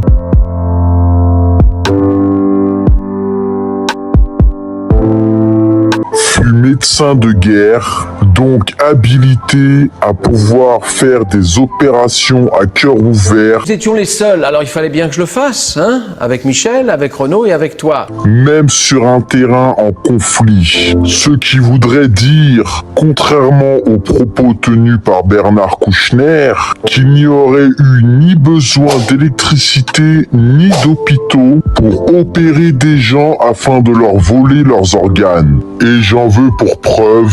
Le docteur Bonneau n'a pas hésité une seconde. Vers 21h30 vendredi, il entend des tirs. Il se précipite alors dans la rue, jusqu'à cette brasserie. Là, voilà, dans les tables renversées, les débris de verre, les morceaux de sang, enfin les sangs, tout ça, il y avait 4 corps entrelacés. Il y avait 2 messieurs qui étaient morts. Il y avait 2 filles, 2 jeunes femmes qui étaient encore en vie. Il tente alors de réanimer la plus mal en point en lui faisant du bouche à bouche. Malgré ses efforts, Noémie, étudiante américaine de 23 ans, n'a pas survécu. J'ai mis la photo, je suis content parce qu'elle a plein de fleurs. Pendant plus d'1 heure, retranché avec les sapeurs-pompiers, le médecin qui a passé une vingtaine d'années en zone de guerre tente d'aider autant qu'il peut, sans matériel de réanimation adapté. Ce qui me révolte surtout, c'est l'impuissance que j'ai eue. Je suis anesthésiste réanimateur, j'avais des blessés, j'ai rien pu faire. Vous avez essayé? Ouais, j'ai échoué.